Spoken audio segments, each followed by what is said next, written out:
Total 31 round की गिनती होने वाली है। अभी तक 8 राउंड की गिनती समाप्त हो गई है और 8 राउंड की गिनती के बाद भी प्रशांत किशोर बढ़त बनाए हुए हैं। 4000 से अधिक वोटों से प्रशांत किशोर आगे चल रहे हैं।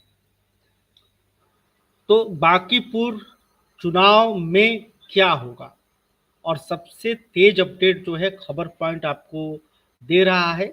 हमारे रिपोर्टर जो हैं वो अलग अलग जगहों पर मौजूद हैं। अनिकेत जो हैं वो एन कॉलेज पे हैं जहाँ पे काउंटिंग हो रहा है, वोटों की गिनती हो रही है। शुभम जो है वो जनसुराज के पास मौजूद हैं। इसके अलावे गुलशन जो हैं वो बीजेपी के पास मौजूद हैं, आरजेडी भी देख रहे हैं वहाँ पर जाकर। तो लगातार अपडेट जो है हमारे पास आ रहा है, हम आपको बता रहे हैं। अगर आधिकारिक आंकड़ों की बात करें तो आधिकारिक तौर पर 5वें राउंड की गिनती खत्म हुई है और 5वें राउंड की गिनती के बाद प्रशांत किशोर को 8,971 वोट मिला है।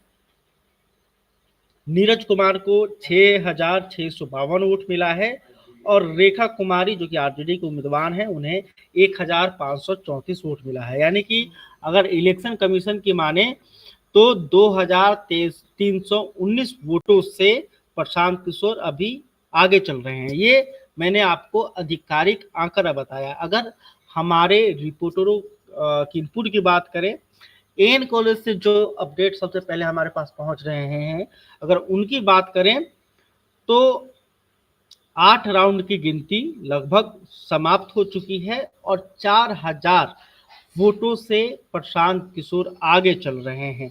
तो देखिए अभी तक जो है कौन आगे है कौन पीछे है ये भी हम बता देते हैं। देखिए 7 राउंड का जो आंकड़ा है वो तो हमारे पास आ गया है, लेकिन 8वें राउंड का जो आंकड़ा है वो हमारे पास नहीं आया है। तो अगर 7वें राउंड की बात करें, ये आधिकारिक नहीं है, इसमें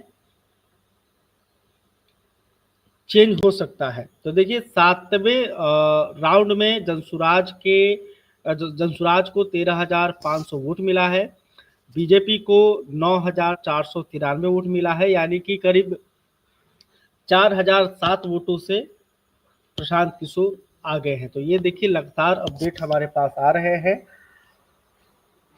और हम आपको जानकारी दे रहे हैं। तो देखिए तो बांकीपुर जो कि बीजेपी का गढ़ माना जाता था, अब ये कहेंगे जिसे अभेद किला कहा जाता था, जहां से बीजेपी के राष्ट्रीय अध्यक्ष नितिन नवीन चुनाव लगातार जीत रहे थे। बीजेपी के आसपास कोई भी पार्टी नजर नहीं आती थी।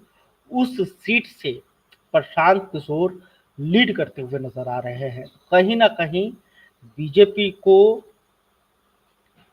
फिर से सोचना होगा कि आखिर बीजेपी कहाँ गलती कर रही है, आखिर कहाँ पर भारी चूक हुई, जिसका नतीजा बांकीपुर में देखने को मिल रहा है। तो देखिए इसके अलावे बांकीपुर के अलावे दतिया में भी उपचुनाव हो रहा है और दतिया में भी बीजेपी को बड़ा झटका लगते हुए दिखाई दे रहा है। दतिया में कांग्रेस के प्रत्याशी जो हैं वो 800 वोटों से बढ़त बनाए हुए हैं। तीसरे राउंड तक बीजेपी बढ़त बनाई हुई थी, लेकिन चौथे राउंड में दतिया में कांग्रेस के जो उम्मीदवार हैं घनश्याम सिंह वो आगे चल गए हैं और बीजेपी के जो उम्मीदवार हैं वो 800 वोटों से पीछे हो गए हैं।